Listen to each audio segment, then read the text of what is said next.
I feel like the only way we can grow is by being that blunt. Because, yes, you're my friend, but Stop looking at me. I don't know why you're snapping. I mean, you agree.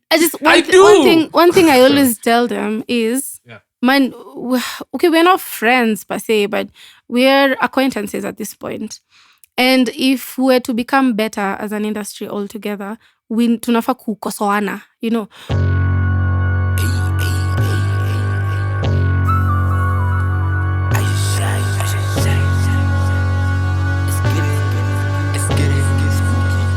Lemario.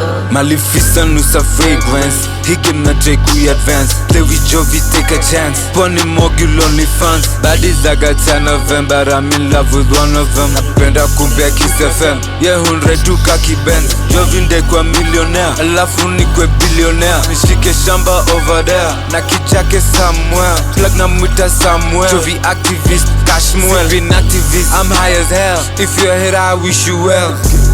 Time kutoka kwa block kaki na Brooklyn boy. Bill kwa danda daro nitwa stupid boy. Kombe kwa rapi go down Steve was simple boy. Yo, what's up, guys, and welcome to episode 124 of the 30% podcast. I go by the name Afomefuna. My co-host goes by the name Sam Jedediah Are. And today we have curated a show where we will steadily increase the maximum displacement of particles from their resting positions. You see. In other words, the perceived loudness in decibels of this episode will significantly go up. In other words, Ongeza volume, because we are joined by none other than the Kenyan music enthusiast, Abigael. Diana, what's up, Abigail? This guy, man. That was such a dope intro. It's a bit extra, honestly. Oh my god, no way! Like you guys, I've listened to almost all the intros. Yeah, I think this one is like the best. Beats it all. Listen, we had to do the most for you. How are you? I'm good. we didn't have to do the most, but it's okay. Yes, we what? Did. She's our number one fan. I'm joking. Yeah, she's our number one fan. She's on our number one fan. Bro, did you hear that? Like, did you hear let me not get messed up. No, but Abigail, how are you, man? I'm good. Hey, we're supposed to oh, yes. Oh, let's clap for Abigail. Oh, my smile. I think my face is freezing. I'm so excited to be here. How's your day going, Abigail? Oh my god, I'm having the best day. Really? Yeah. Why? Tell us. Because I'm looking at you guys. Oh, that's so wholesome. Yeah. It's not. I don't fall for those things. Listen, the guys those things don't get me. They don't. No. You know, Sam is stubbornly like unsentimental. I know. And this is something that needs to change. When you say stubbornly, it makes it sound like a negative I've told thing. him No, I just like to live in times. reality. And sentimentality relies on the past and on emotions. Do you know So how you don't have emotions? I do. Do you They have just a get past? overridden by logic. Do you know how many times we've had a conversation about me being overly sentimental? You listen to the podcast. Yeah, Let's get some live feedback. Wait, Abigail, do you think I'm overly sentimental? Wow, you guys are now putting me on the spot. Yeah, That's all this kinda podcast is. what this is about. That's what this is. It's on the spot. That's all this is. I don't know. Would you say you're a sentimental person? I am very. Yeah. What's the last thing that made you cry? Like, just like sit Bro, down and be I like, cry all the time. what's the last thing? Oh, I don't remember. That's I'm sure it was last week. What are you saying? Okay, tell us. When was the last time I cried? How would I know? Is Sam the reason you cried the last time? No, All right. of course not. Were they happy tears or were they sad tears? Probably sad. Wait. Would you like to say what it was on this broadcast? Yes, I remembered. It's going I was out watching to... a TikTok, but in this context, I am a girl. So okay. I have hormones that go up and down sometimes. Okay. So I was watching a TikTok and then they were releasing doves. Like, okay. Have you seen this dove fails? Oh yeah. Those are funny. Yeah. Oh well, So they're sad, but I funny. laughed so hard And then I started crying. No, those things are so funny. They just fall down. It was so hilarious. I laughed so hard until I cried. So I think that was the last time I cried. Okay. But no, seriously, we're so happy to have you. It's been a long time. It's been a long time. Oh my God, we've been over a year. Actually, it's been over a year of been planning. more than a year now. Yeah, but you have been too busy for us, so guys, come on. We had to get you on a. Okay, I was going to break the photo. Listen, if you guys are listening right now, Abigail is kind of a superstar right now. She's kind No. of killing the blown content up. game. Yeah, she's blown up. No, Abigail, for She's real. blown Like, up. we're happy to have you here, man. And we keep on bumping each other like at shows and stuff. Bumping into each other. We've bumped into each other like No, twice. you said we keep on bumping each other. That's completely different. Bumping is like the Is that hand. no, that's dapping. Oh, this is okay. Okay, because this is an audio-only podcast, we might have to paint the picture here, right? Okay, Anyway. bumping into each other. Yeah, we've bumped into each Not other. with you though. Yes, we have. Okay. Oh, that one time doesn't count. Okay, it counts. Would you guys like to talk about the one time? No, but it was a nice night that night. Yeah. That was a nice night. It was such a nice surprise. Like I knew you were back in the country, Mm, but I was like, I didn't expect to see you unplanned. yeah. So I was like, I don't even remember who stopped who. We were like, oh my God, it's Alpha. Yeah, so interesting. So let me ask, like, you're always out. I mean, I feel like it's your job now. No, it's It your actually is job. though. Isn't? Yeah. I have one question. Here Where we do go. you get the energy?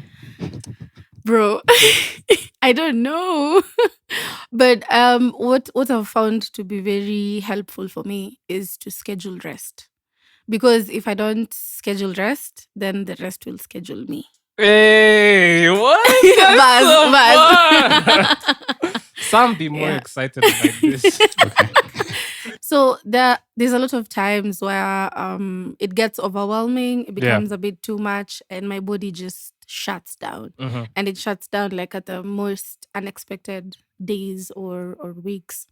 So I had to learn the hard way. So eventually I realized I need to space out events and I need to take some time to rest. Mhm. Yeah. No, rest is important, man. Yeah. What if your body shuts down right before you're about to do a job? How do you navigate that? There's not much I can do. So you just go up there and fake it. No, it just fails. I can't go anywhere. Oi. Yeah. Hmm. Like that's how bad it gets. Would you say you're an introvert or an extrovert? Ambi. You're an ambivert. Yeah. Although there's a therapist that told me I'm an introvert. Really? Yeah. But that's so interesting because, like, you honestly just come off as such a extroverted human being. There are times I want nothing to do with people. I Mm. just want to be alone. Interesting career choice then. No, but I mean, it fluctuates because sometimes I'm like, I want to be outside, and sometimes I'm like, no, I want to be alone. Mhm. So I think ambi is the best explanation for that. What are you guys? Well, I'm an introvert. What are you? I don't know. Why are you Yes. debating? Well, I think everyone is an ambivert to an extent. It's Yeah. just the slides in Uh, particular. The percentage of There's the no slider for me. I'm an introvert. I don't know what No, Sam but is you're talking outside, though. about. When? In your listening party, you were Yeah, because I had to. What else was I supposed exactly. didn't So wanna when you're be introverted, there. you're an outrovert. What? Outrovert. to? Extrovert. I'm an outrovert. Extrovert. Extrovert, I mean. Outrovert. yeah, yes. outrovert. No, I'm a massive introvert, Sam. I'm an introvert as well. I think. I am an evolving introvert. I think that's what it is. Ooh. Evolving. yeah. What are you evolving into, sir? An extrovert. No, it's Really? I'm evolving into an ambivert. But over the weekend, I was around a lot of people, and I realized that when people start crowding around, I naturally just Move away. yeah. Now is when you're noticing. and just go. And then everyone comes. Oh, are you okay? Are you having fun? No, and Yeah, you do that a lot, especially at the events we've gone together. You're like, you just vanish. I'm like, oh, yeah, okay. I like to sit down and watch. So I guess that's introverted, right? People watching is fun though. We were Yeah. talking Oh, about yeah, it the yeah, other yeah, day. yeah. Oh So my God. fun. We were people watching, but anyway, we'll get into Bro, that. I usually like to just like come up with scenarios on who people are. Okay, now Jovie? that's weird. That's not weird. Really? Why is that You just want weird? to imagine who a person is and what their life looks like. What their career is. Last time people watched, I even came up with the fact that he probably has a family, 2 kids. Do you compare? Do you go and Cheating. talk to them and be like, hey? Oh. I Sorry. would never, because throw those scenarios in there as well. Oh, if they're did you say if they're cheating? I was just like, Sam. Wait, why are you throw those being so scenarios in there. negative? Yeah, have It's some not negative, hope it's- in humanity, bro. Yeah, I thought you were the one who. Didn't think this was going to be the Gang Up on Sam podcast. Alright. Okay, but getting back onto topic, Gang up guys. on Sam. So Abigail is No, you tell us what you are. No. Yeah. You have to do it. guys. Give us your CV. Yeah, give us your CV. This is crazy. Mm. So where do I start? Like my name? Okay, no, we'll prompt you. So Yes, so like we were saying, Abigail has started like an amazing platform called Ongeza Volume. And for those of you who might not know, is she goes around just kind of documenting the music industry, the live side. Whereas Sam and I are introverts and we are like always on our computers doing the more like behind the scenes, like Yeah. you know what I mean? Abigail is actually on the ground interacting with all these artists and documenting all these amazing live scenes, live events, and live shows. And now she's curating stuff for herself. So, Abigail, yeah, the question I wanted to ask is how did you get into like just document, like was there like a period in your life where you were going out for so many shows and you're like, wait, I can actually make content out of this? So I don't have the timelines really well in my head, but I want to say yes. I went to a lot of events from I think I've said this a lot of times, but like other places. Yeah. During COVID, Mhm. my sister and I, or our family, we over-consumed Kenyan music, Mhm. and we over-consumed documentations of live events, like people who had recorded their shows. So when Soulfest was announced in that year, I don't remember, 2021, I think so, like the first Soulfest ever. Okay. And then COVID was just like ending, and now the outside is being opened. We're like, bro, we don't have money, but we gotta get outside there. Like the people we've been over consuming are now putting shows, and we felt like we really needed to attend. So I did attend shows way before COVID, but I feel like where I mostly transitioned into consuming a lot of Kenyan content was during COVID. So from there on, I became an addict, basically, of live Kenyan shows.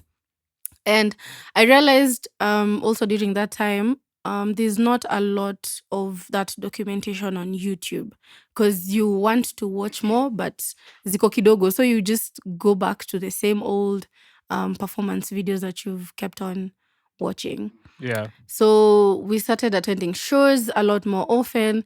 And then after the shows, I consider myself partly a yapper. I want to say partly. Partly. I don't know about partly. There's evidence to suggest otherwise. but okay. Wow, Go guys. off. Wow. Your whole platform is on Gaza. About So Oh my God. So after events, Yeah. I would post recaps on my Instagram stories and on WhatsApp. So people started looking forward to me attending events and posting recaps. And then I moved from recaps to now writing or typing on the stories Yeah. about what I think about the events. Mhm. So I would, like, if I have a complaint about the event, I just like type it out and put it on the stories. And then people started now telling me they think I should Yeah. start a podcast. Mhm. And I was like, what? Psh, guys, no, what do you mean? I don't even have a podcast voice. So wait, what is your friends or just random people? The viewers, Oh, some okay. random people and some my friends Yeah. from like Instagram. So I think the turning point for me was after, which Soulfest was it? The disappointing one. The one that ended early in the morning. The one at KICC. I don't know if I it wouldn't know. was- I never attended Okay, any it of was them. 2022. Okay. Yes, let's work with 2022. Yeah. It was happening at KICC. Some things didn't go as planned as per their schedule. And I had so much to say about it. Like everybody had so much to say about it. So I started typing that morning after we woken up because Bensol performed at like 6 a.m. and we were getting home when the sun was like up. So I started typing on my stories. Yeah. And then I got tired of typing. So I just recorded like a black space and started talking. Like, you see how you can, I'm not recording myself talking. I've put the camera to like the ground or to like the table, and then it's dark, but I'm talking. So like my voice is in the video, but my face is not there. Yeah. So I did that for like 3 minutes long on the stories. And a friend of mine, she has a podcast. She's called Kadeen. Her podcast is called Through My Lenses Podcast. I think I saw Cardine on one of your like recaps on YouTube. Anyway, sorry, go ahead. Yeah, yeah. So Kadeen had a podcast then. I think she started it when we were in campus. Okay. So she also had a lot to say about the event. And she DM'd me like after Nime post hizo vitu, like in the afternoon, and she's like, bro, a friend of mine just bought me a mic and it's like an upgrade for her podcast. And we were like, do you want to record an episode about that, our complaints, like what we have to say? And I was like, bro, me, I'm game. It's Sunday. So I have nothing else better to do. Yeah. So I just woke up, we went to her office. She used to work where she used to work before. I was going to mention, but I was like, don't be telling no one's business. Yeah. So we went to her office and we recorded, she edited and uploaded it. And that was like my first podcast feature. And now everyone was like, oh my God, your narration, we feel like this is the best time to start a podcast. So that was in like December. Yeah. So coming into January 2023 is when now my intensity for events became even more. Yeah, and I kept on meeting people in these spaces who are telling me I should start something, I should start a podcast. And another friend of mine called Kodo is the one who gave me a deadline. And he told me, when is your birthday? And I said, it's in May. And he said, you need to Would that make you a Taurus? Yes. Mm. Are you a Taurus? No. What are you? Sorry, Sam hates when I do this. I do this Always. all the time. It always sorry, happens. Why do we need to bring up the star signs I think I'm every an single astro. time? No, I think I'm an astro babe. Sorry. Really? Sorry. I didn't mean to interrupt you. No, it's fine. This is so crazy. So he told me. Wait. Afam, we're just going to move over the fact that Afam just said, I think I am an astro babe. Yeah, I mean, I have to take this pod to the next level. if That's we not like- taking it to the next level. We're going a few levels down. we can't Goodness. blame him for liking think I'm an- astrology. Come Yeah, on, no, that's Ari. Fine. Don't call your... Listen, I like Stars and astrology. shit, Yeah, you know. man, what's up? We are here, You're not man. an astro babe though. Okay, just Ari, continue. like, I thought we were accepting everybody the way they Yes, are. Ari, I thought Why are we you so were. Actually, no, we're judgmental? not. We are who we are. I'm not accepting that Afam is an astro babe. DJ, turn it up. Sorry. All right. Yeah, please. Go ahead. Okay, moving on, so that I don't lose my chain of Please. thoughts. Sorry. Yeah, so they told me by May Yeah. I need to have started the podcast. Mhm. I didn't even know what my podcast would be about. And you can clearly tell that on my first episode. Because I would be like, welcome to my podcast. I just turned that age that I turned. Can't remember when. No, you can remember. You just don't want to say. Don't lie. Don't lie. Don't this lie. is You can be clear. documenting- You know what age it was. It's okay. Just continue. Yeah, so I'll be documenting things about my life, mental health. Like I didn't Yeah. I didn't have like a mental health, niche. Yeah. I didn't have like a niche yet Mhm. on my first episode, but I just wanted to start. Like whatever it is I would talk about, I was just like, let's just do it. Yeah. Can I cuss? Yes. Oh, You've okay. listened, Ooh. bro. Oh, sorry. I curse was on just gonna say I was gonna fucking do it, and I was like, yeah. Yeah. So May came and I didn't start, but I started Nice. in June. Yeah. So June is when now I set off for the first episode, and then I had attended a series of events because we had like a holiday thing. It was like Friday and Monday, or I think it was Easter. I'm not too sure. Yeah, so I had attended like a lot of events. So I Yeah. had content. I was like, yeah, this is good content. Yeah, and then that's how I started. And then I was like, okay, I think then event reviews will be my niche. That's cool. Yeah, so That's that was cool. June 2023. Ooh. Yes. So we started around about the same time because we also started at In 2023. Jan. Yeah. I Jan. started in 2023, Jan yeah. though. I mean, That's fun. the same difference. You've evolved to now like posting shows and things on, apart from just the podcast now. Apart from your podcast audio, like you've evolved to posting shows and On YouTube. Yeah. Because I realized I do attend a lot of shows. My schedule has become crazy, like insane. So I have a lot of footage on my phone because I just find myself recording. Because I'm more of a visual person. So for me to do like reviews, I need to have like a visual context of it so that it can spark the memory of the whole event. Like I just need something tiny to start it off. So I realized I have a lot of content, and I used to do the dumps, but now I can't do the dumps after every event because you might find I have an event today, tomorrow, the other day, and balancing again with work, it becomes hectic. Busy. It's not even being booked. That time it was just attending. Okay. Yeah. So it reached to a point I was like, I need to enjoy these videos a bit more long term. So I started posting on TikTok rather than Instagram stories. That's when I started now the TikTok page. And then I realized the quality kind of gets distorted after a while on TikTok. And I was like, I can't even re-download these videos anymore to use them, for future use. So I was like, I feel like YouTube would be a more long-term thing. I used to hate YouTube a lot. I was like, YouTube, East Africans like YouTube a bit too much. And I'm just like, I prefer streaming. Go to YouTube for everything, honestly. YouTube has ads. That's the thing. And I don't want to pay for premium because I'm already paying for... Want to break from the ads? Sorry, I think in TikTok. Guys, I'm so sorry, man. Do you know how this... Okay, you guys can't see this, but both of them just looked at me like I have an issue. Okay, sorry. Yeah, I didn't like YouTube a lot.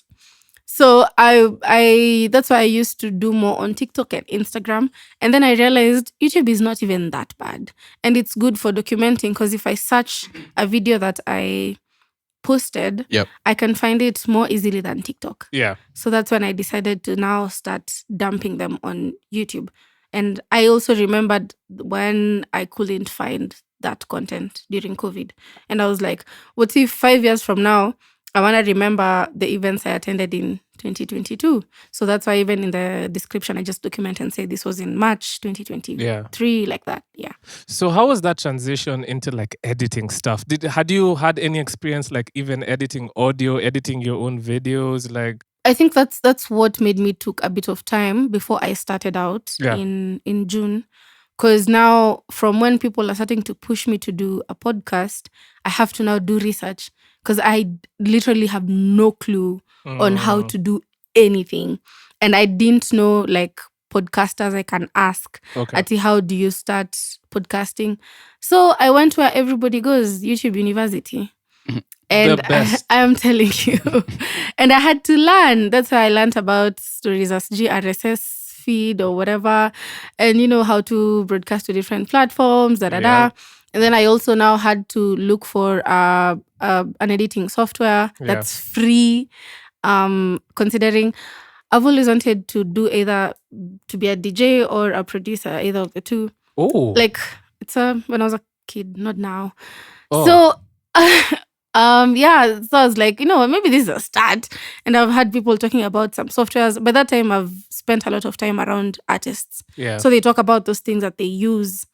What you guys use, GFL, do what those things. Studio. Yeah, those things. Logic though. Yeah, no, it's actually interesting because anyway. Yeah, those two softwares. Yeah. But me, I'm not willing to pay. So a friend of mine is telling me to use a crash version. What is it called? Like a cracked. Sorry, a cracked version. Oh my goodness, it's a cracked version. Yeah, cracked version. Sorry, we do not condone that on this podcast. Yeah, no. So buy your software, please. I don't know. I like. Always. I like using go to the website. Sorry. Legit stuff. Because things like Spotify, I used to use the cracked version of Spotify before it came to Kenya. That exists. That's been going before on around. It came to that Kenya. Exists. Yeah. It's been going on, like there's a lot I'm seeing it everywhere. But wase wanasema imefungwa. I didn't know that even exists. So Spotify was not always in Kenya. It wasn't, yeah. Yeah, so that time I felt the need to stream, but I wasn't streaming Kenyan music. Because then again, a lot of the Kenyan music wasn't on Spotify. Can you imagine that Spotify wasn't in Kenya until recently? Yeah. Do we actually see how crazy that is? It must have been. What year did it come? Yeah, like In 2022 or yeah. something. That's insane. Like, honestly, it's like is. the gatekeeping. Anyway, let's not get into that conversation. So, yeah, loves so a good gatekeeping conversation. when the version came on like our apps, we can download and stuff. I had to stop using the cracked version. So I don't like cracked versions. Yeah. So I just decided to use the simplest form where everybody starts. Which is, what do you edit on? Audacity. Oh, Audacity. Audacity is dope. Yeah. Yeah. Audacity is dope. So speaking or just piggybacking on Sam's conversation on evolution, like you've even gone a step further. I mean, literally last week we had a whole event with the whole KO like thing with Zaituni Wambui, which by the way, thank you so much for even involving We me haven't in even that. spoken about our weeks. We just dived right into my life. Yeah. But anyway. No, you're way more interesting than Yeah, I promise. I guess you could start telling us about the show and how it went, because I wasn't there. Yeah, and that whole like that whole evolution into like actually throwing your own things now. Yeah. What if I want to know about your weeks? 15 How minutes in. was your week, Sam? How was your week, Oh man, Afam? we never do anything, so it's not No, important. I beg Okay, to you differ. wanna- He hold was on. busy and you were busy. Can I go first? Yeah. So my week was amazing. Do you know why? Because I happened to go for this event that was thrown by, oh my God, yourself. Wait, Tell hold me on, more hold on, about hold on, that hold on, event.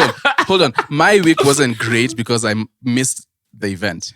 So maybe you want to like, You guys are just now bringing it back to No, me. I've literally just told you about our week.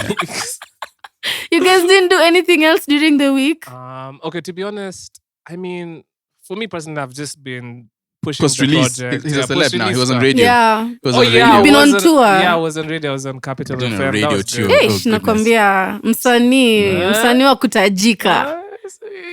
I try my best. Sorry. Okay. Sam I was working. was Working. Yay. That's nice. fun. Perfect. Now I can proceed. Yes, you can. Okay. Well, Ongeza Volume, yes, started out as a podcast. Yeah. And then I've always had a thing for marketing, even before Ongeza Volume. Even what I do at work, it's related to that field. And I haven't read marketing. Like sikuenda shule for marketing. A lot of the skills were just learned on the way. Because I used to be a Twitter influencer when I was in campus. So there's a lot of I kind of have to unpack that. Oh, little no. bit. What does that even mean? I used to get paid to tweet. Really? Did you ever Yeah. work with the likes of like Wowzy? Yeah. For but real? even before Wowzy, Yeah. we used to be taken like to work on that. Wait, so but how does one even become a Twitter? Influencer, yeah. Oh no! You can say she was an ex-influencer because she says Nobody she doesn't do that says anymore. X. No, but the pun intended. Oh, yeah. Guys, listen. You all need to get on my level, honestly. Please continue. I Please. can't believe Sam deals with this Please. every week. Please, I beg you. Wait, okay, how does that really, genuinely, because even me, I'd like to be a Twitter influencer. man. And right now, I feel like right now the algorithm is like way different. But to be honest, it used to be mostly just clicks. There was a time where Twitter was divided into different cliques. Twitter Yeah. NB. Ooh. That's what people There was used no to say. B. Oh, it's just, There was A, there was Chokora, there was Chokora? What's Chokora? regular people now, like, yeah. Regular people are Chokora. So I feel like a lot of the people in A used to work in agencies. And so probably part of the deliverables of being in an agency is finding micro influencers.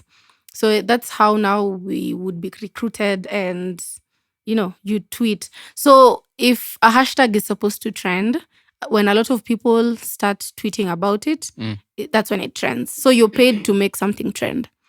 And I did less for corporates and more for our graduation ceremonies in JKUAT. Okay. So it wasn't a coincidence that every time there would be a JKUAT graduation, it would trend. Nah. Most of these things are not organically made. If you see something trending, it's probably paid for. Either people are paid to make it trend, or they pay Twitter to make it trend. Yeah, that's how the impact is created. So basically, that's where I started. And I learned a lot from guys like, you guys don't know them, Akina Theo, Jamlik, Bet. Those guys were big on Twitter during those days. Yeah. Yeah, but right now there's like a lot of clutter. I'm not even like interested in Twitter. They started trolling me, so I had to leave the app. Surely. Can we not unpack that? Okay. Of course we have to unpack. Oh. No. I mean, if she doesn't want to unpack it. Yeah, I started getting trolled Okay. on Twitter. So I used to be afraid to block people.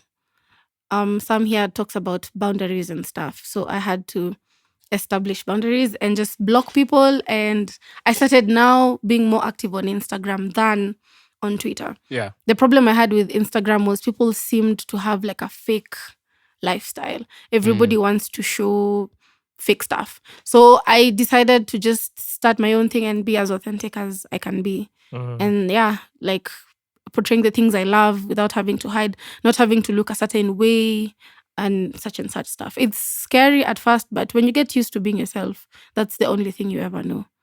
How did we even get to this conversation? Marketing. But that's the best. Those are the best conversations, man. Yeah. So that's where the marketing thing came from. Okay. So when I started Ongeza Volume, yes, it was a podcast at first, but then again, we would also like tag artists. If they've released music, we would showcase the music. If we've gone to events, we would showcase the events and all that stuff. And then now, that is when now the marketing aspect came into play. So when I started marketing events like not just talking about them after, I started now marketing them before. And that is when I started working with a lot of artists. So then they started reaching out to you? Yes. Guessing. Artists started reaching out and they were like, they want to work with me and all that stuff. And then after doing marketing for a while, just recently is when I was like, it can get tiresome sometimes because there's some things you want to do a certain way, but if the client doesn't want you to do them a certain way, you can't. So I was like, why don't I just make something of my own? Because we had a conversation with my team at the beginning of the year and they kept on saying, we should do an event. And I'm like, no, I'm scared. I don't want to do an event. Yeah. It needs money. It needs this. It needs that. But after a while, I became more convinced that it's possible. So I just decided to start shooting ideas to different people. Yeah. And that is when I met guys from Kenyan Originals. I think last month in February. We're in March. Oh wow. Still. Yeah. Yeah. I knew the guys from KO from years ago because they are my clients at my 8 to 5. So I've interacted with a lot of them. So, but we haven't had a conversation with them in terms of now the creative side. So that's when they said that they would want to work with me. So they told me, you just go think about how we can work together, And that was like, you see how you can meet people at events and just say, bro, tutafanya pamoja, tutaingia studio. Most like, times it never happens. Yeah, it never happens. But I saved the numbers. Yeah. And so when the idea came through, I just gave them a call. Yeah. And I was like, so we're doing this and this. Can I send you guys like a concept note? Have a look at it. Let me know if it's something you want to do. And they're like, yeah, cool, sure, why not? And they just like that. They're like, yeah, we want to do it. We actually do want to do it. And then I needed a guinea pig.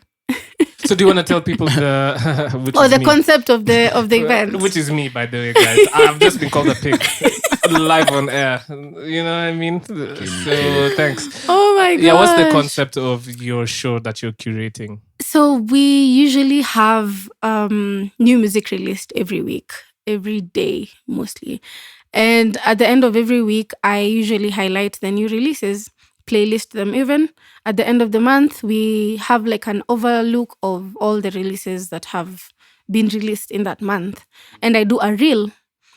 So I've always wanted to create a space where we can go somewhere and just jam to the music, because a lot of people say, hey, manzeta sijaskiza playlist, najua nafaa kuskiza, sijaskiza. And I wanted to have like just a chill thing where we can go somewhere, just vibe, have conversations about the music that has been released. What do people like? What do people don't like about a particular song? What can an artist do better? Yeah. And I feel like if we have conversations built around this, the artists can get like direct feedback from people, because that's different from people just tweeting and saying this song is trash. Like constructive criticism is actually really nice, and I feel like Ongeza Volume is built around connecting artists and consumers. So I've had the concept in my head for a while, and now when KO said, yeah, we can actually do it, but the setback with that was how that place is. It's difficult to have conversation because people are having their drinks. It's a Friday night or whatever, and people are here to enjoy themselves. It's the same problem that Beer District has. It's very difficult to have conversation because people just want to yap and talk about their days and stuff. So I was just like, I'm gonna sit with my conversation beat for a while. Like, I'm gonna look for a better avenue to do that, but we can still focus on the releases as well. So that's when I just decided to, when they said we start in March, I was like, okay, so who's released in March? And then we're like, okay, Nviri has a single. One of you guys told me that Winyo and Fancy Polycarp, Fingers. yeah, will be releasing I had it on the podcast actually, on one of the episodes.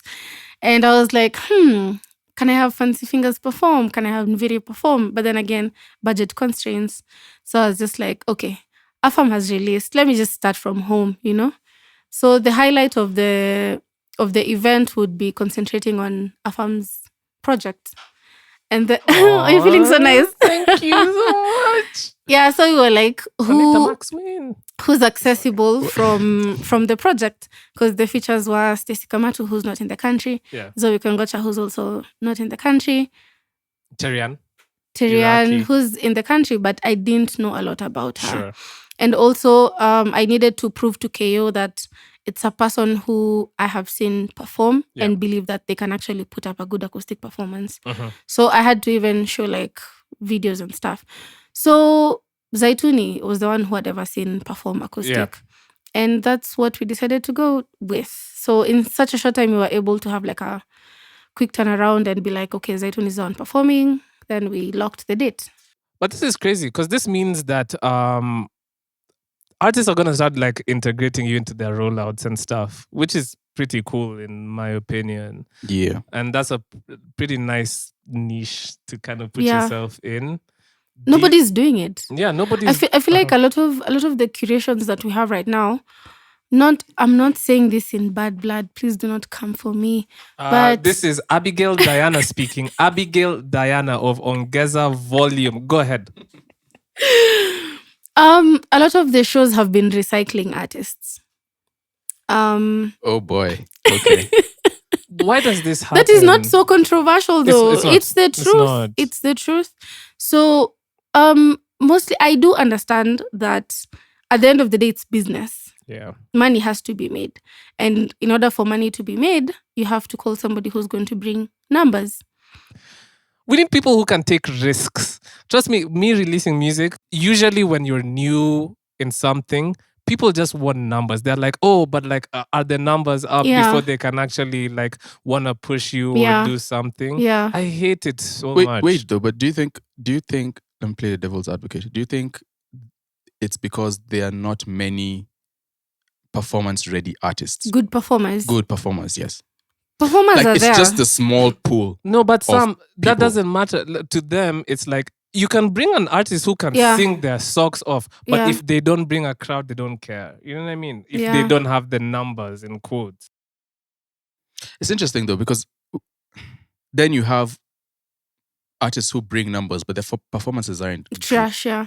I feel like we should have like more avenues where these other people who are also good performers can showcase that. Because, you might be a good performer, but you haven't ever found a place to perform, So part of the things I want to do eventually is create these spaces and these platforms where we get to showcase a lot more people rather than just, it's a good thing that our say when you walianza kitambo, wako pali wako sahi. Like, I'm so proud of these guys and it makes me so happy. But we need to create a bit more space. And the problem we have the most is venues. Yeah. Venues and corporates and businesses believing in people. Like, if I come and tell a business that I want somebody to perform, they'll want to see akona followers wangapi, amefanya shows ngapi, So if like these businesses or these entities take a bit more risk and believe in these artists, I feel like we can do a lot more. Then you can definitely be a bridge and put them onto the idea that there's more than just like the mainstream names to put onto these shows and stuff. Yeah. And I mean, I genuinely respect what you're trying to do with this. We'll see if it works out. I mean, I've only done one event. I don't even know if I'm gonna be doing it. In my head, this is gonna become like some huge thing. I hope so, and I just hope I hope it works out. Honestly, it could. Going off what you said, what role does community play in, I guess, the live music scene? Because you talked about that, bringing people together, and all of that. What role does is that something that you see, because you're out a lot and you also MC? Have you talked about you MCing? I haven't. I guess we get you guys are supposed to prompt me. I mean, we told you to tell us about yourself. Anyway, I guess I'll just leave it there because I don't want to over-explain it. What role does community play? What role have you seen community play in music? So I feel like community is actually very, very, very important. Like, a lot of the people who have excelled through live performances started off with like a community that brought other people. So it's usually word of mouth, because you're like, wase twendeni, and if a person has an influence of let's go to this event, then a lot more people get to discover those particular artists. So community actually is a really, really, really vital role. And that's how I describe Jovie. Like, Jovie is a community, basically. Because, I mean, I can't be just there yapping about by myself. I like hearing what people also have to say about different topics. So community is very important. Plus, it can also strive your growth in such a way that you get a lot more people giving you feedback on ways you can improve, things you can do better. Yeah. I have a lot of artists who freak out when they see me. Like, really? Yeah. Like, they even told me, even bands, like I walk into like a performance space and they freak out. Wait, freak out negatively or positively? Negatively. I don't know if it's negative or positively, but like after the show, they're like, nilikuona nikashtuka. Because they know they're going to get like a review that won't have been sugar-coated. Because I say things as they are. If the performance wasn't good, I'll just be like, man, you guys need to do better. Do you ever feel a pressure? Sam, stop looking at me. I know what you're going to ask. Do you ever feel a pressure to like not be as abrasive with your friends, with your critiques? Yeah. No, I feel like the only way we can grow is by being that blunt. Because yes, you're my friend, but stop looking at me. I don't know why you're snapping. I mean, you agree. One thing I always tell them is, man, we're not friends per se, but we're acquaintances at this point. And if we were to become better as an industry altogether, tunafaa kukosoana, because I also have people who come and tell me things I can do better with the podcast, things I can do better with the community and all that stuff, and I get challenged. So I feel like if you're complacent, you won't have growth. Hakuna place yenye utakuwa like, I need to do this better. You'll be like, me, I'm perfect. Paliniko, that was good. Everybody's telling you, hey, that was amazing. But in the real sense, there was feedbacks, there was those technicalities at live shows. So the only way you can actually grow is by getting constructive criticism. So speaking on criticism, right? What would you say as a enthusiast and as a real consumer of live shows and live events? What would you say are things that people in Kenya do right and do wrong, in your opinion, when it comes to like the live scene? Why are you putting me on the spot? See, because you're our like expert on this. Like, you are the expert. Trust me, you've gone to significantly way more shows than Sam and I. Yeah. Okay. You don't have to mention any names. Okay. You can just be broad, like about what people do wrong and what they do right. Yeah. One of the things I've seen people do wrong is compromise on the quality of sound. Okay. Because there are times where, budget again. We do understand that it can be a constraint, but that is one thing I feel like people shouldn't really compromise kabisa, because that dictates like the quality of the show. If your sound is bad, the show is bad. Not a lot of people will notice, but a good amount of people will notice. Another thing is security. It's really, really important to have like proper security at events, because if things go wrong, people will have terrible feedback about your show, and you won't have people attending your show again because they'll be like, nikisha uko ntaibiwa, like I've been nimeibiwa simu like so many times at events, countless times. I'm not even kidding. I've had like several phones stolen at events. The other thing is having medics on site. I'm not marketing myself. Yeah, speaking of, this was going to be a really good which bridges into your 9 to 5. Listen, she said she hasn't done marketing, but that was very seamless, actually. Yeah. It's in your blood at this point. Do you want to tell the people? It's in your blood at this point. It's in your blood at this point. Yeah. Guys, calm down. Crowd. Business development executive. That was BD right Are you there. Googling me? Yeah, of course. We have to, bro. We have to give you the best Am I Googleable? Research. Yeah, you are. I am. Yeah, you are. Umenipata wapi LinkedIn? I am. Well, I won't tell you my sources, actually. I won't tell you my sources. But we can digress into that a little bit. But unless you have... We'll come back to events again. Okay, we can come back to events. Yeah, so do you want to tell us? So what do you do on your 9 to 5? How you make your money? Good. I'm currently a business development executive at Emergency Plus Medical Services. That is a subsidiary of the Kenya Red Cross. How does one transition from studying genetics and molecular biology, right, and get into like the live scene? No. Where are you getting this information from? Bro, we have like now, Dwar, we have our sources. We're the 30% podcast. We have to know. Guys, they've literally high-fived. Oh my god. Oh goodness. No, but seriously, how does one transition like this? Like, it's crazy. The range. So now we're going back into my life story. Listen, in and out. This interview is all over the place, but I like it. It's in and out. I like it. Yeah. Okay. So when I finished my KCSE, I wanted to do medicine. A B+. Hey, that's a very personal question to just like bombard someone with. Yeah, I wanted to do medicine, but my cluster points weren't I forgot enough. about cluster points. When's the last time I even had that term? Oh my god! What are cluster points? You don't know what cluster points are? No. I homeschooled. Yeah, he did a difference. I don't know what cluster points are. Very. So cluster points are, there's a grading system where each subject gets a certain number of points depending on the grade you get.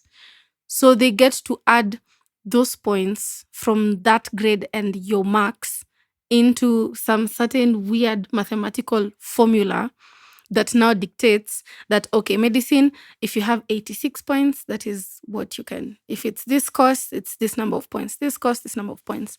Yeah. Is it a good thing or a bad thing? It's a bad thing. It's a bad thing. It's a very bad thing. Yeah. So my cluster points didn't add up to medicine. So my mom was like, okay, then what's the closest thing? You love biology.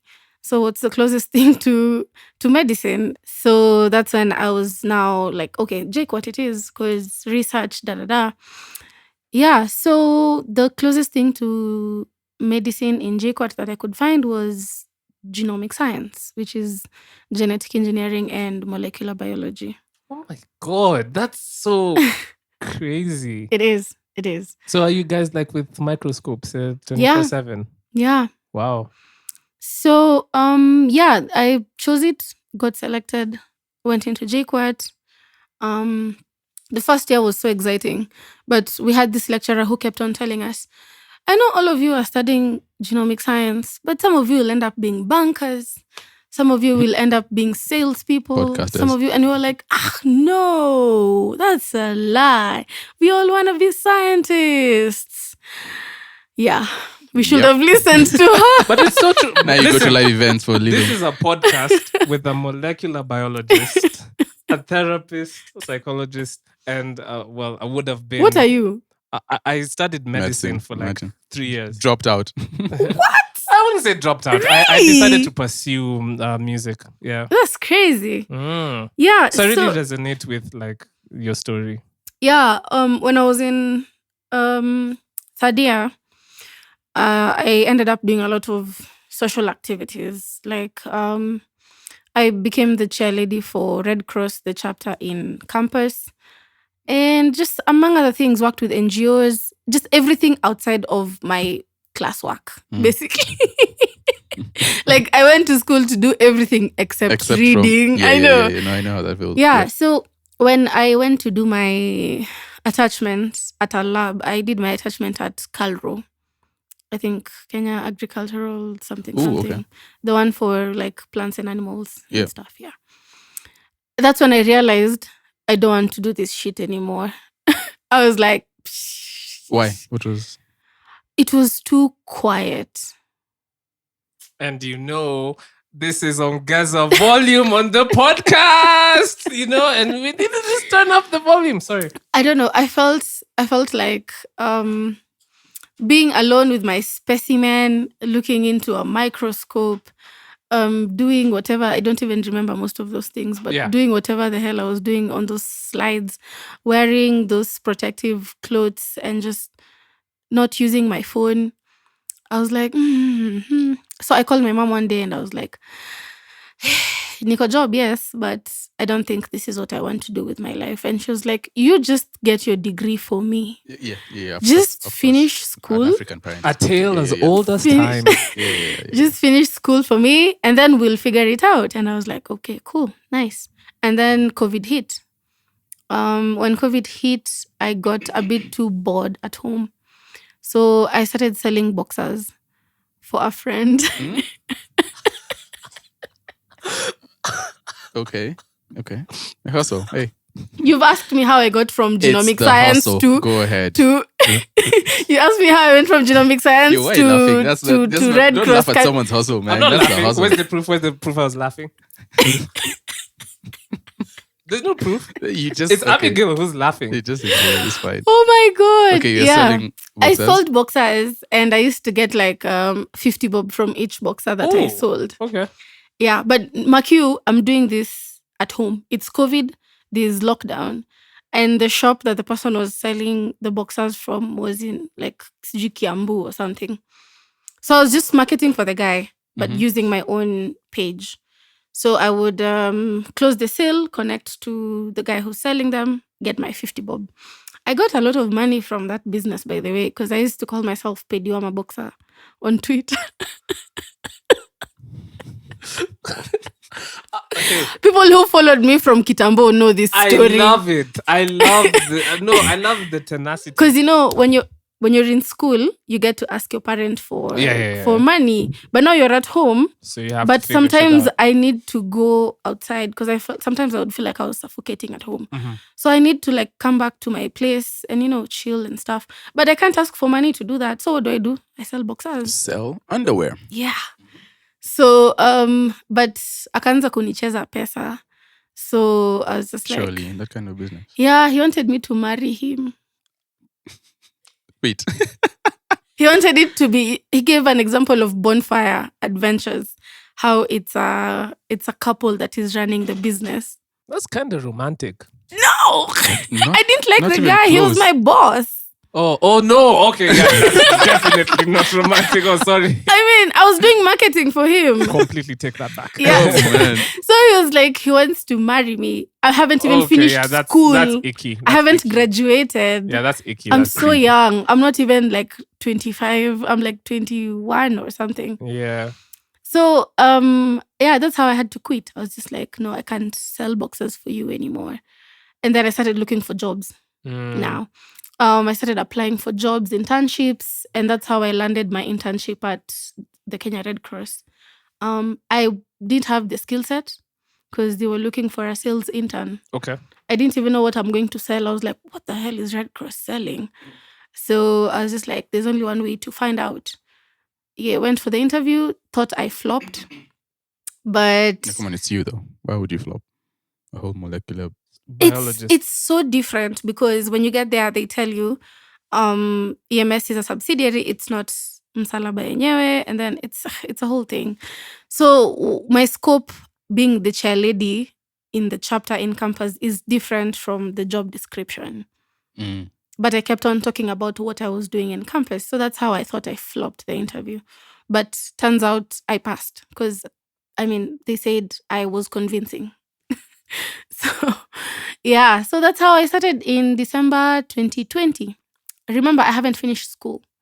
So I start interning at the Kenya Red Cross, and then COVID ends. We are called back to school. So now I have to ask for offs. I have to apply for off days to go and finish my exams in school. It was an insane period. Yeah, that sounds busy. Yeah, finished my school, graduated, I think 2021 April with a degree, but continued with the internship. I can't confirm it. It was April 2021. You're on LinkedIn. I can't confirm that. Oh my God. I'm not on LinkedIn, by the way. Yeah, so they employed me in 2022. Yeah, that is when I became the executive. Oh, okay. So the whole reason we digressed was you said, medics. Yeah, you need medics on site on shows. So a lot of people have gotten hurt, stampedes at events. Yeah. People get stabbed at events. People overdo drugs at events. And if you don't have for real. Yeah.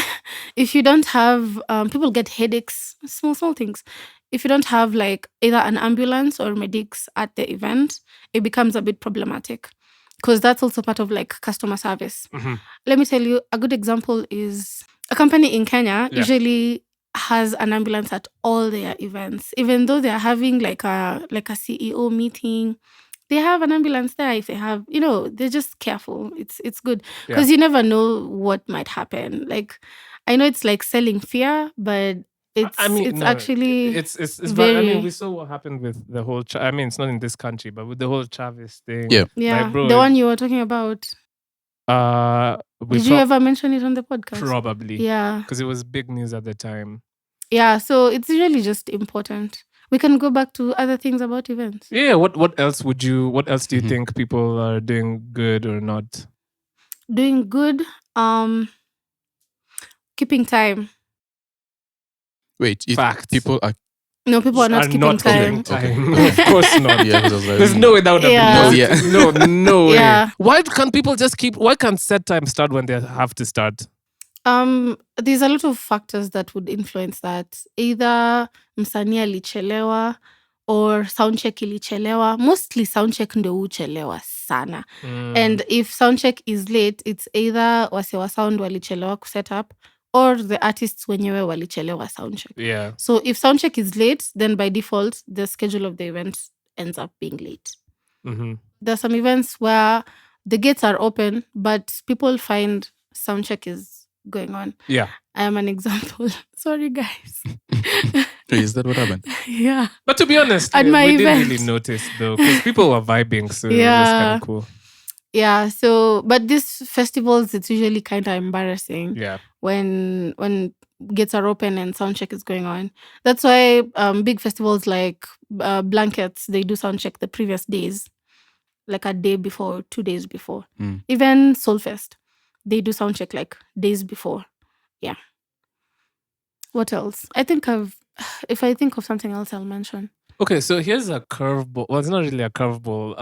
What kinds of events would you say are your favorite? So I know a lot of people give a lot of like praise to like those Gondwana like UNS events. They're always like on Twitter, oh, it's so well organized. Like, do you have like a favorite like event thing that you attend, or is that giving them undue promo? I don't know. I don't know.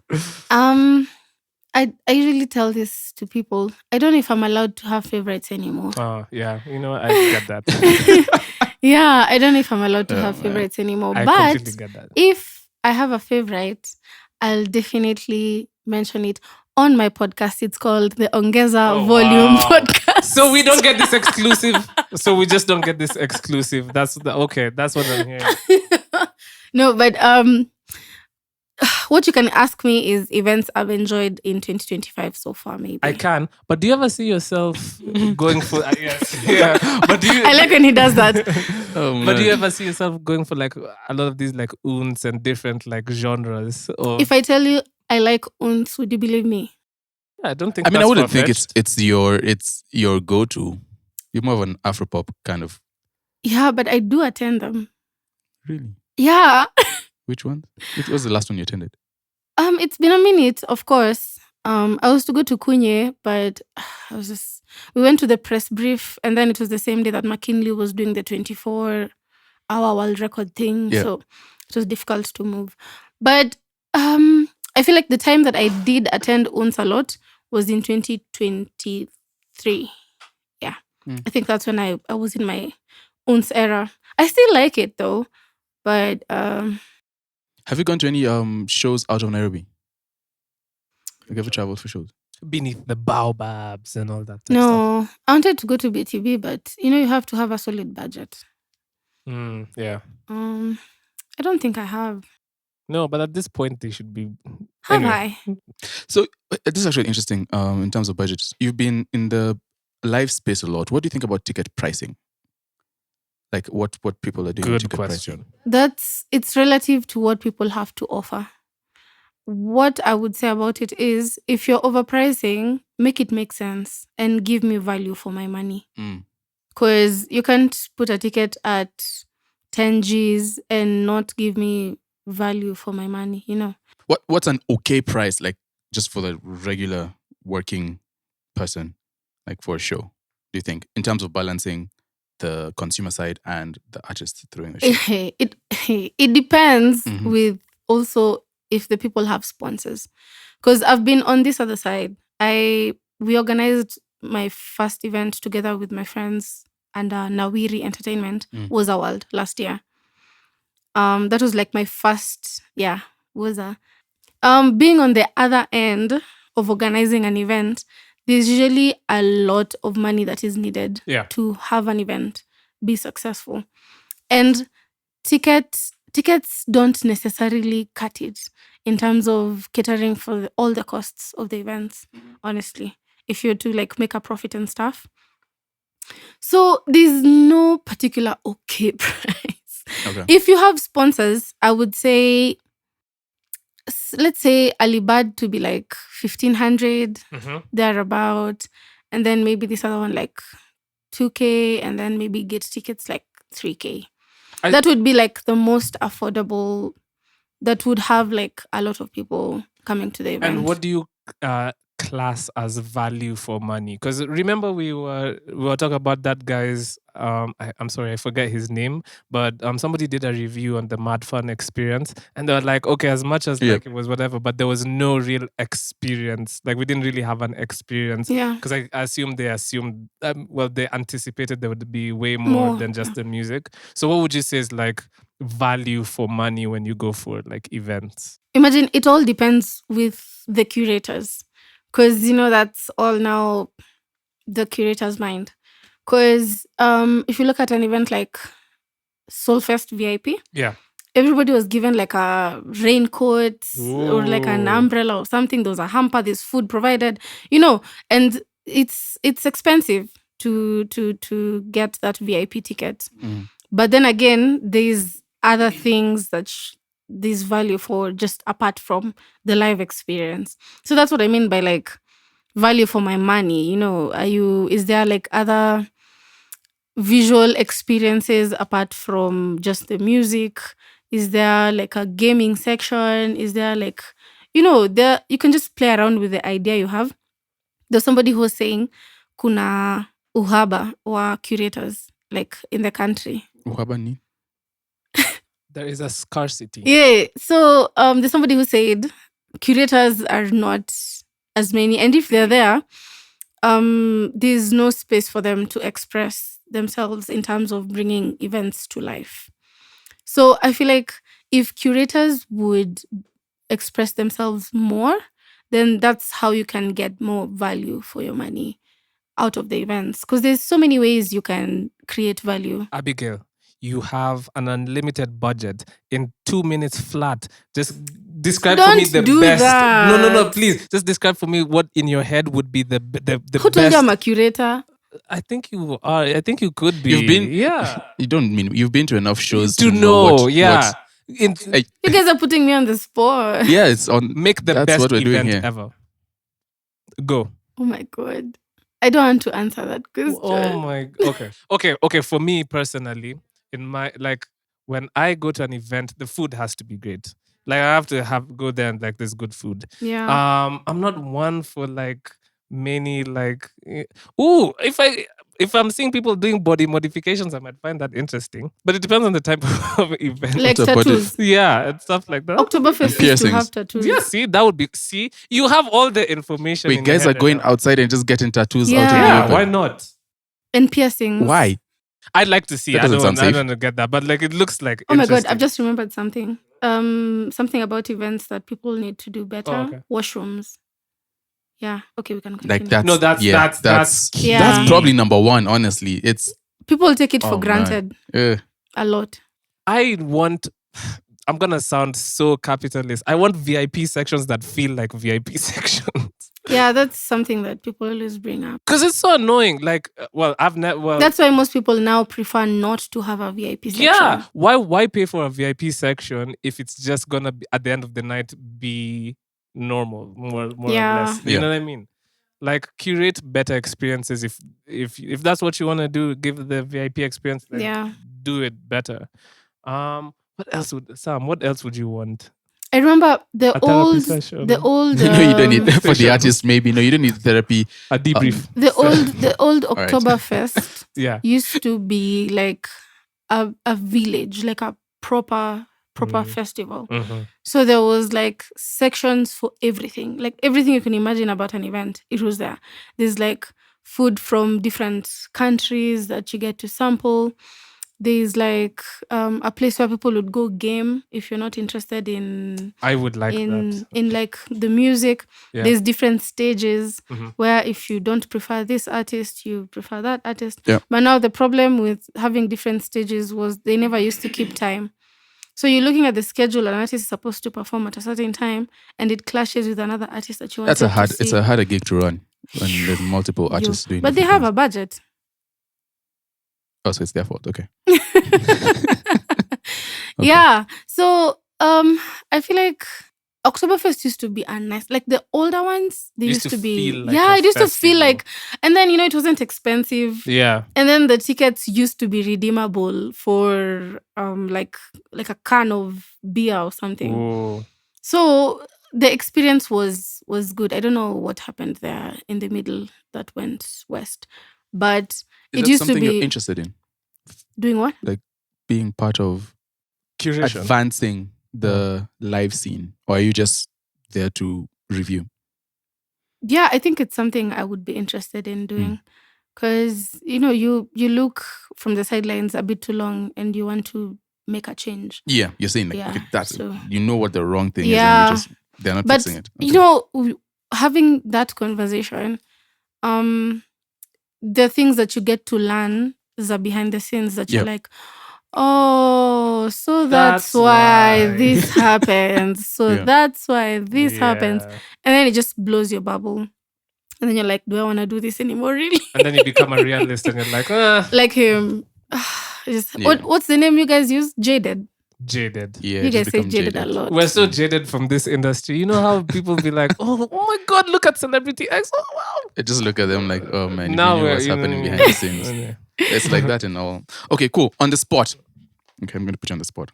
Top Again? 3. Yes, of course. Top 3. And you can't run away from this one. You cannot run away from this one. Top 3 favorite shows you've attended and top 3 performers in Kenya. Yes. No, guys. I said you cannot run away from it. Did you guys plan this? No. Absolutely not. No? Just came It's from my brain random. right now. Yep. Like events I've attended, like ever, like since I started attending events. Has to be Kenyan though. Yep. Since the inception Of of course. Abigail. Yeah. Okay. So I don't know if they're gonna reach 3, but the top of my mind, these a certain blankets. I don't remember which one it was. I've been to a couple, but I remember Mutoria came onto stage with a hoverboard. What a hoverboard. Yeah, okay. and yeah, I think Ben Solo's on headlining. I don't remember, but yeah, I remember that being one of the best experiences all round. Like people are not too many. The food was affordable. We had a good time with everybody in attendance. So that is 1. 2. There's a folk fusion. One of the first ones I attended though. I remember Costa was on their lineup. Yep. There was Njerai, there was Wanjine, there was some couple of people. I don't remember the name of the edition specifically. But yeah, same thing. People are not, it wasn't too crowded. Most of the things were affordable. The venue was quite accessible as well to, different areas. The security was nice. I mean, I was providing an ambulance. Money for you. Yeah, things were just nice. It didn't rain. It was a good event. Okay. Yeah. I don't think I remember a third one. That's fine. Top live performers. God. And I've been asked this before. I'll be offended if Charisma is not in this list. Have you been to a Charisma show, Mr. Afamefuna? Yeah, I have actually. But back in the day when he was really starting out, and he still had as much energy as he does today. Yeah. My criteria would be the quality of the set. Your ability to change up a few things, because different people have different metrics for their best performers. So I feel like it's important before I start to give my metric. And then I get called PC. What is you PC? sound so politically correct Oh right my now. God. Oh my God. You've I given have such a to. diplomatic answer. I have to. I have a whole platform. No, I understand. Oh, yeah. So that their interaction with the crowd. I think my first one would be Mutoria. Okay. Yes, because of his unpredictability. His set, I can never be able to predict his set, and I have gone to almost all his events. That is number 1. Number 2, Costa Ojwang. Costa Ojwang. Going to be in there. Yeah, Costa Ojwang, because since the first time I ever saw him on stage, it's always been a spiritual affair. Like it hits deep. And number 3, just because you've said it, I'll put Charisma there for you. Oh, thank you. If I've left you out, please don't come at me. Don't do that. And this is on the spot, so it's fine. Okay. What haven't you guys asked about me? I think mmechambua maisha yangu hadi. I've remembered things I'd even forgotten about myself. No, but we love it. That's what we're here for, man. Because listen, think about it this way. Like 5 years from now, this will be such a dope timestamp of your life and what you are doing right now. Right? When you're a super big curator of events in 2030. Yeah. Bro, like it'll be like, this is where we were talking about it. Do I have any other questions? If I had to have one last question, what would it be? Oh, we're almost ending the pod. Yeah, I think we're almost. Oh, I know, but this has been fun. Yeah, though. it's been fun. Okay, so one last question from me, I guess, would be, because of the nature of your work, like you end up critiquing like music or like live events and stuff like that. Do artists kind of blur like the boundaries between what's a critic and what's a hater? Do some of them kind of like feel like, okay, like maybe she's even hating or whatever? And how's your experience been? Like, do you feel like kind of like your back's against the wall sometimes when you give your opinions and stuff? Yeah, there's some artists who actually hurl abuses in the DMs. It's crazy. Abuses? Yeah. Artists? Yeah. For real? Yeah, I don't want to mention names. No, don't mention names. Yeah, so... No, actually put them on blast.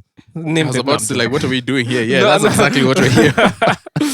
There's this time when Mapangale started. Yeah. And then I blasted people on Ovi.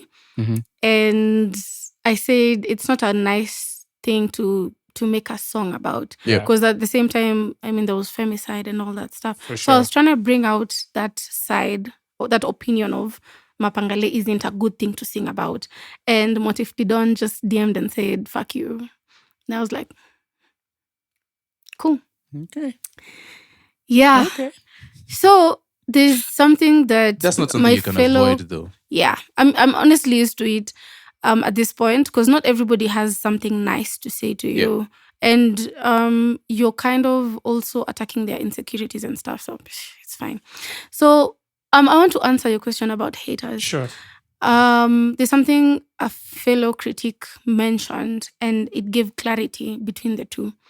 A hater is somebody who will just come outright and say, this is bad, period. But a critic is somebody who will tell you, this can be done better, and this is how you can do it better. So I feel like a critic gives like opinions on how to improve or how to do things differently, rather than a hater who just says, this is trash, period. No context. Mm-hmm. Yeah. Amazing. I think you answered my question, Sam. I have a question to you guys. Ooh. Oh, you have a last question? No, that's cool. Okay, wait. Actually, I know I said I had one last question, but this is actually one last question. Please, I'm so sorry. It just hit me.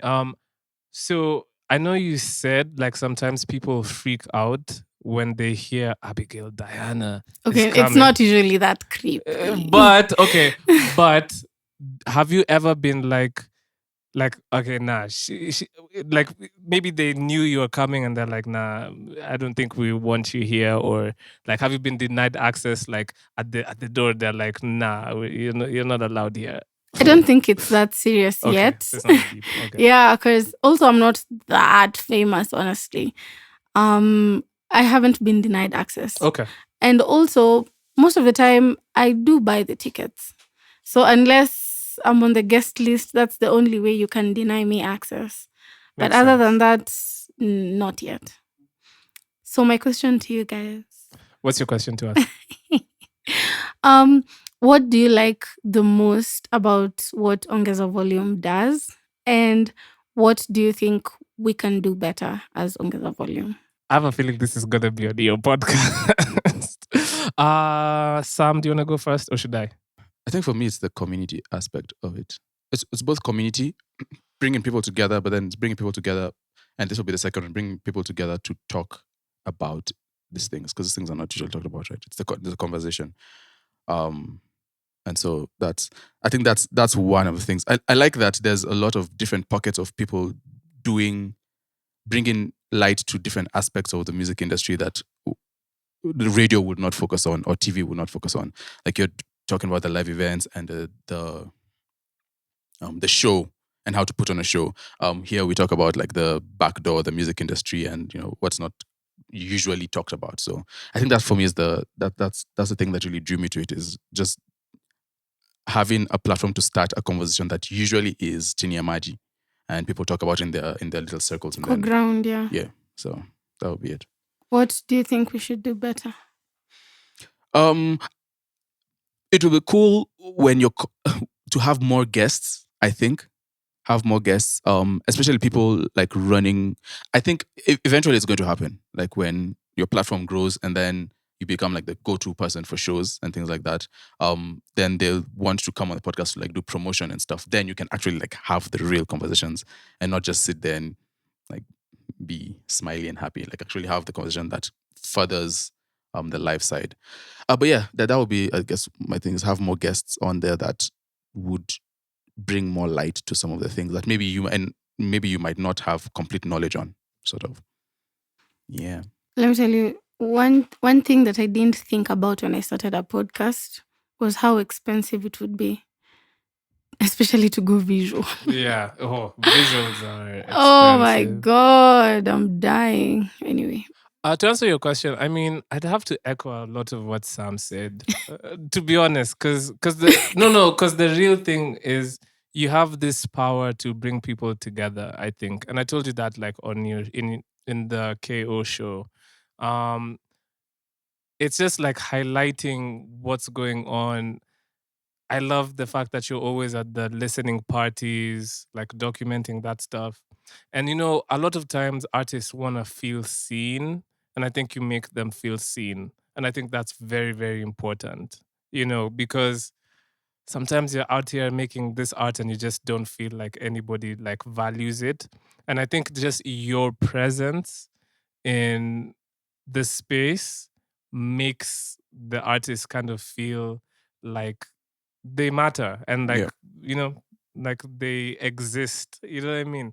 So in terms of what I would say you should do better is actually nothing. I think you just need to keep on going, for sure. Like, don't let up, be consistent, and keep doing what you're doing. I think what you're doing is amazing anyway. So I would just say just keep doing your thing.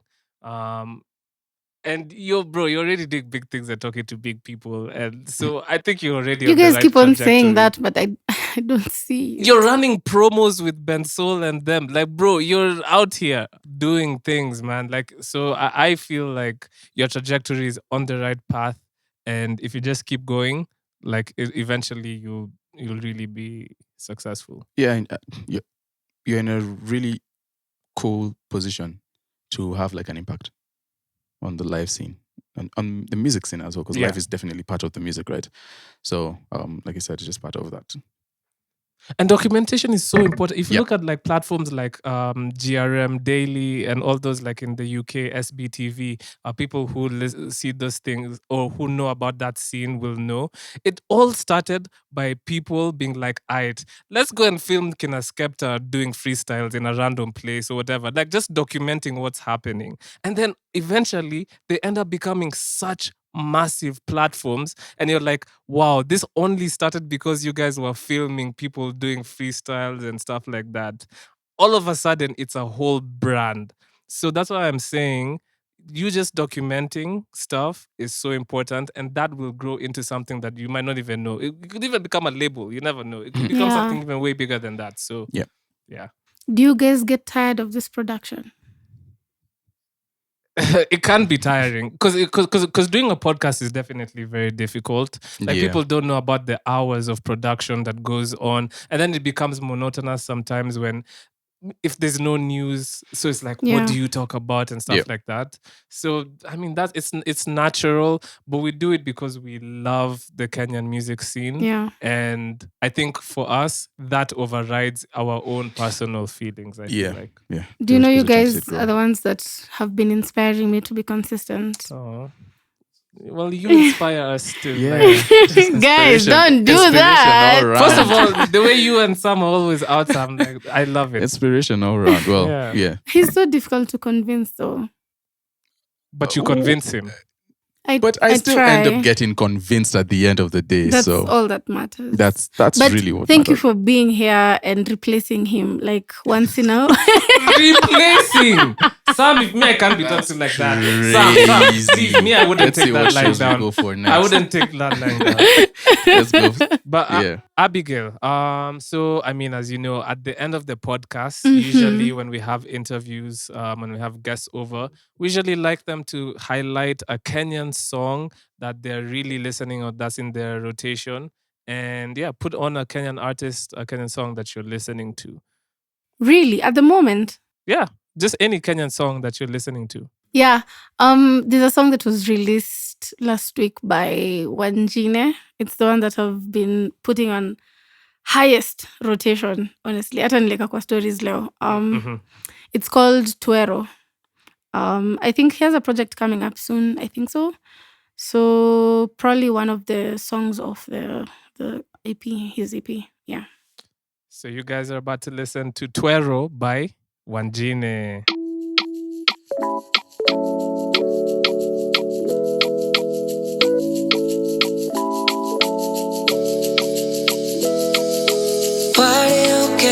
Kwa kairitu ogitira na ni warire fea iria ndagutumeire twaririe message-inĩ na tukirikanira ukaica taxi nĩguo kinye na ihenya waigire ũgoka hwaĩ-inĩ ũkĩraragĩrĩra ũkoima gwakwa rũcinĩ ũrorete ya wĩra ciĩranĩro nĩ nyingĩ iria wanjĩragĩra tũvindio na mbica iria wandũmagĩra wacendiucaga na mbica cia twero twaku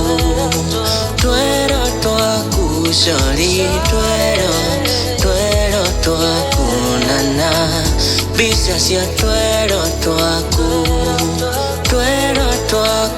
cori twero twaku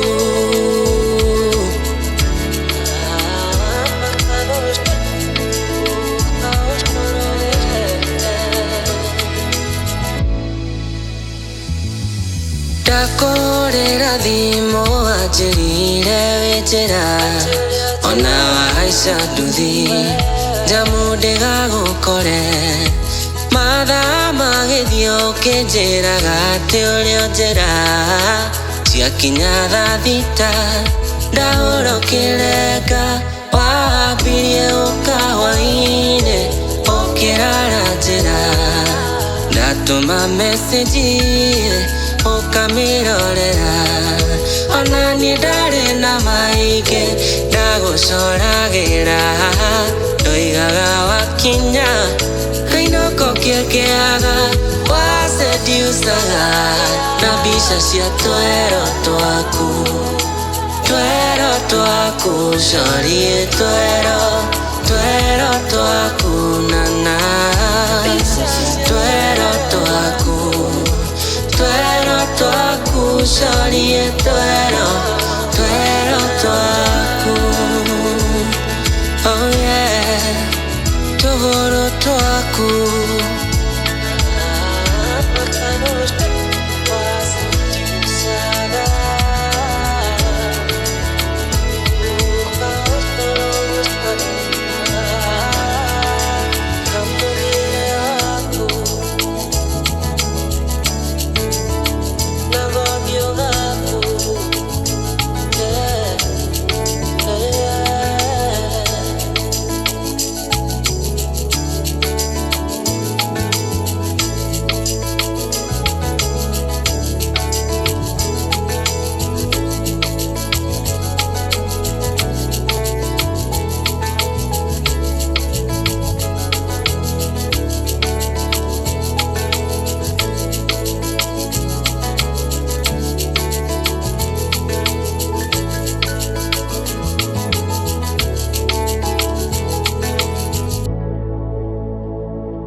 That was Wanjine with Twero.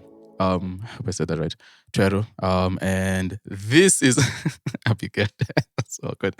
Thank you for being part of our. You should have Afam on your podcast at some point. Really? I would love to be part of your podcast. Are you guys looking for an extra co-host? Can I apply? Yeah, better jokes. Better jokes. Mm-hmm. Yes. On that note, usually I do the 3 C's, but I wouldn't be doing the 3 C's right now. But again, Abigail, I just want to say thank you so much for being on this podcast with us, and also just for being as supportive of you as you have been. Like, genuinely, you have been so supportive of Sam and I. So yeah, man, and also keep pushing. We want to see Jovie achieve all the heights. And with that, guys, thank you guys as always so much for listening to us. We love you guys as much. I'm gonna be sentimental, Sam. I don't care. And we will see you guys again on episode 125. We out.